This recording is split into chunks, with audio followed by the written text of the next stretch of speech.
हम सब एक हेल्दी और हैप्पी लाइफ जीना चाहते हैं और इसके लिए अपनी फिजिकल हेल्थ को बेहतर बनाए रखने की पूरी कोशिश भी करते हैं। लेकिन क्या हम अपनी मेंटल हेल्थ का ख्याल भी रख पाते हैं?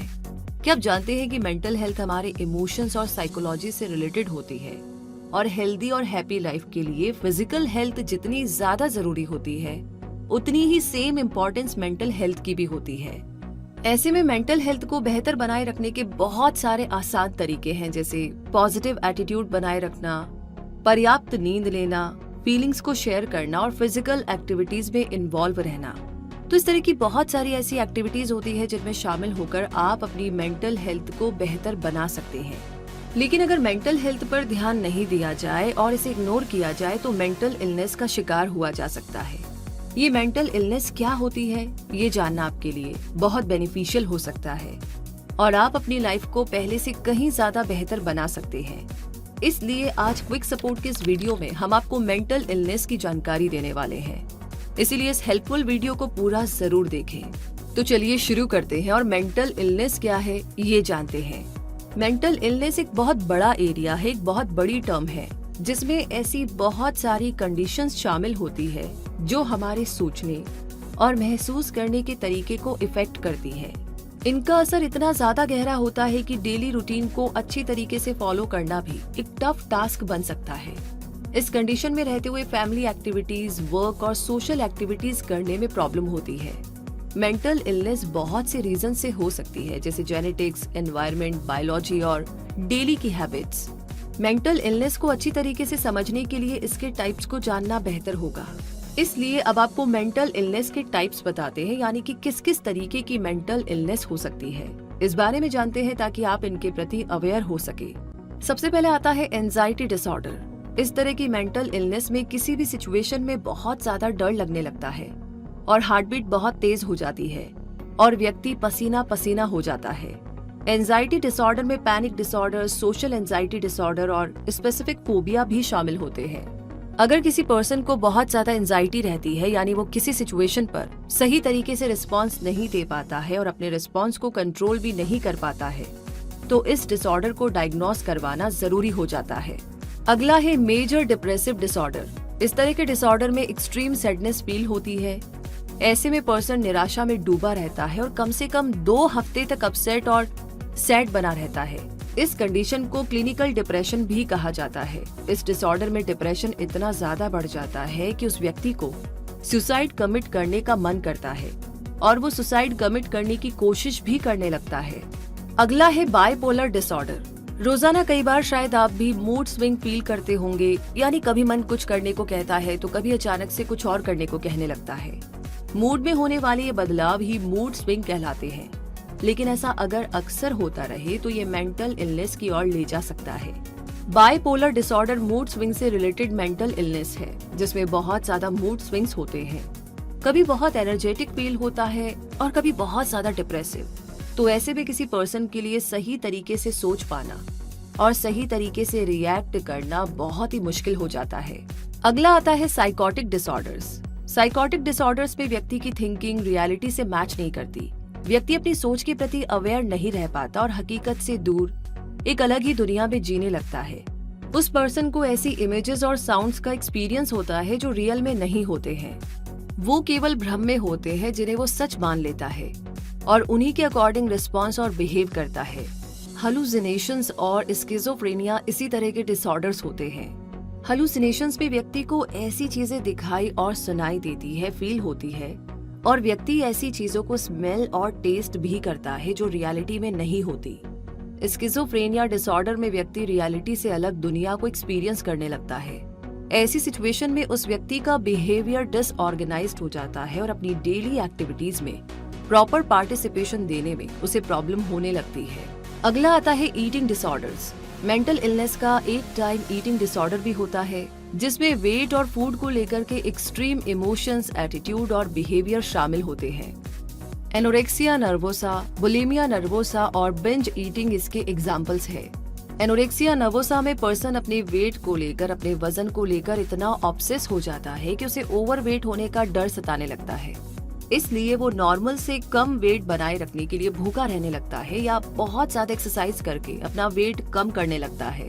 बुलिमिया नर्वोसा डिसऑर्डर में पर्सन अपने वेट को लेकर के बहुत ही टेंशन में रहता है। वो ओवर ईटिंग करता है और फिर ओवर वेट होने से बचने के लिए जबरदस्ती वॉमिटिंग का सहारा लेता है। कई बार थोड़ा खाकर भी उसे वॉमिट में निकालने की कोशिश करता है। ये बहुत ही डेंजरस भी हो सकता है। आगे बिंज ईटिंग की बात करें तो इसमें व्यक्ति बहुत सारा खाना एक साथ खा लेता है और उसे फील होता है कि ओवर ईटिंग को रोकना उसके कंट्रोल में नहीं रह गया। इसके साथ आगे बढ़ते हैं और बात करते हैं अगले डिसऑर्डर की, impulse control and addiction disorders. इस तरह के डिसऑर्डर में लोग अपनी ऐसी डिजायर्स को रेजिस्ट नहीं कर पाते हैं जो उनके लिए और दूसरों के लिए हार्मफुल हो सकती है। पायरोमेनिया, क्लेप्टोमेनिया ऐसे ही डिसऑर्डर्स है।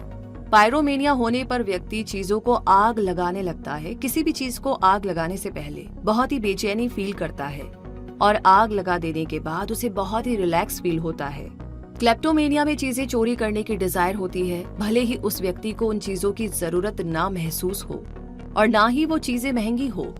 इसके अलावा गैम्बलिंग करते रहने का डिसऑर्डर भी impulse control and addiction disorder में शामिल एक डिसऑर्डर है, जिसमें व्यक्ति गैम्बलिंग करते रहने से खुद को रोक नहीं पाता। अगला है personality disorders.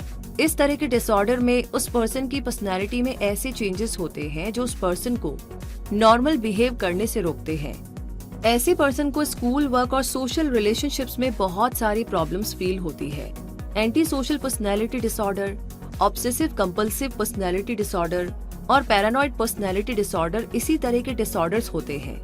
Anti social personality disorder में व्यक्ति झूठ बोलने लगता है, रूल्स को तोड़ता है, लोगों से बुरा बर्ताव करने लगता है और खुद की और दूसरों की सेफ्टी की परवाह नहीं कर पाता। ऑब्सेसिव कंपल्सिव पर्सनैलिटी डिसऑर्डर में व्यक्ति एक्सट्रीम परफेक्शन चाहने लगता है। ऐसे डिसऑर्डर में उस व्यक्ति को हर जगह सफाई और हर काम सिस्टमैटिक ऑर्डर में चाहिए होता है। ऐसा पर्सन अपने स्टैंडर्ड्स को दूसरे लोगों पर इम्पोज करना भी जरूरी समझने लगता है। अगला है पैरानॉइड पर्सनैलिटी डिसऑर्डर, जिसमें पर्सन किसी पर भी ट्रस्ट नहीं कर पाता है। उसे लॉयल्टी, कमिटमेंट पर डाउट रहता है और उसे हमेशा ऐसा लगता है कि उसे कोई धोखा दे रहा है। ऐसा व्यक्ति सब पर शक करने लगता है। तो दोस्तों, जिस तरीके से फिजिकल इलनेस बहुत तरह की होती है, यानी हेल्थ रिलेटेड प्रॉब्लम्स बहुत सारी होती है, सर्दी, जुकाम, खांसी, बुखार, डायबिटीज, ब्लड प्रेशर, उसी तरीके से मेंटल इलनेस भी बहुत तरह की होती है। हमने इस वीडियो में आपको मेंटल इलनेस के कुछ टाइप्स बताए हैं। इस वीडियो से आपको ये जानने में मदद मिलेगी कि मेंटल हेल्थ का ध्यान रखना भी उतना ही जरूरी होता है जितना फिजिकल हेल्थ का, और रोज रहने वाले स्ट्रेस और एंजाइटी को बढ़ाने की बजाय उन्हें दूर करने पर गौर करना चाहिए ताकि ये किसी डिसऑर्डर का रूप ना ले ले। और हाँ, किसी भी रीजन से अगर किसी को मेंटल डिसऑर्डर हो जाए तो उसे शर्माने या घबराने की जरूरत नहीं है, क्योंकि जिस तरीके से डायबिटीज और एनीमिया जैसी हेल्थ प्रॉब्लम से हम डील कर सकते हैं, उसी तरीके से मेंटल डिसऑर्डर्स को भी ठीक कर सकते हैं। इसीलिए ऐसी सिचुएशन में साइकोथेरेपिस्ट की मदद लेनी चाहिए ताकि सही समय पर सही इलाज को लेकर के अपनी मेंटल हेल्थ को हम फिर से बेहतर बना सके, बिल्कुल वैसे ही जैसे हम अपनी हेल्थ प्रॉब्लम्स को दूर करने के लिए कर सकते हैं। वैसे एक और इम्पोर्टेंट बात दोस्तों, जब सर्दी, जुकाम, खांसी, बुखार के लिए हम डॉक्टर से कंसल्ट करते हैं तो कोई भी हमें अजीब तरीके से नहीं देखता है, बिहेव नहीं करता है। लेकिन जब हम दिमाग के डॉक्टर से बात करते हैं अपनी प्रॉब्लम्स को लेकर के तो शायद अजीब लगता है, लेकिन आप निश्चिंत रहिए, ये उतना ही नॉर्मल है जितना कि आप सर्दी, जुकाम, खांसी, बुखार के लिए डिस्कस करते हैं। सिर्फ आपको थोड़ा सा अवेयर होना पड़ेगा। ऑनलाइन बहुत सारे डॉक्टर्स अवेलेबल है, आप उनसे भी बात कर सकते हैं, थेरेपीज ले सकते हैं, जो भी वो गाइड करते हैं उसे फॉलो कर सकते हैं। इसी के साथ आप उनके पास जाकर फेस टू फेस भी डिस्कस कर सकते हैं, जो भी तरीका आपको ठीक लगता है। लेकिन पहली फुर्सत में आपको हेल्प लेनी है, ना कि अपनी दुनिया में बैठ करके कुछ ना कुछ बुनते रहना है, क्योंकि हर प्रॉब्लम के लिए एक एक्सपर्ट है और उस एक्सपर्ट के पास आपकी प्रॉब्लम का सोल्यूशन जरूर है। तो क्विक सपोर्ट ये उम्मीद करता है कि वीडियो आपको मेंटल इलनेस के प्रति अवेयर बनाने में मददगार साबित होगा और आप फिजिकली और मेंटली फिट एंड फाइन बने रहेंगे। ये वीडियो आपको कैसा लगा, जानकारी आपको कैसी लगी, कमेंट बॉक्स में लिख करके जरूर शेयर कीजिए। साथ ही साथ किसी बारे में आप जानना चाहते हैं, कोई आपकी प्रॉब्लम है, किसी सवाल का जवाब चाहिए तो वो भी आप हमें लिख सकते हैं। और ऐसी जानकारियों के लिए हमारे चैनल को सब्सक्राइब करके बेल आइकन को प्रेस करना बिल्कुल ना भूलें। साथ ही इस वीडियो को आपकी जिम्मेदारी है कि ज्यादा से ज्यादा लोगों के साथ आप शेयर करें, क्योंकि बहुत सारे लोग होते हैं जो हमारे साथ शेयर नहीं कर पाते हैं, कंफर्टेबल नहीं होते हैं। इसीलिए जाने अनजाने आपके शेयर करने से शायद बहुत सारे लोगों को मदद मिलेगी, वो एक्सप्रेस कर पाएंगे, वो जाकर के हेल्प ले पाएंगे। और ये टाइम ऐसा है कि हमें एक दूसरे की मदद करनी है। अगर हम बोलकर नहीं कर सकते हैं तो हम इनडायरेक्टली भी कर सकते हैं, जैसे कि आप वीडियो को शेयर करके कर सकते हैं। तो सपोर्ट की इस चेन को कंटिन्यू कीजिए, आगे बढ़ाते रहिए और इसी के साथ जुड़े रहिए क्विक सपोर्ट के साथ। धन्यवाद।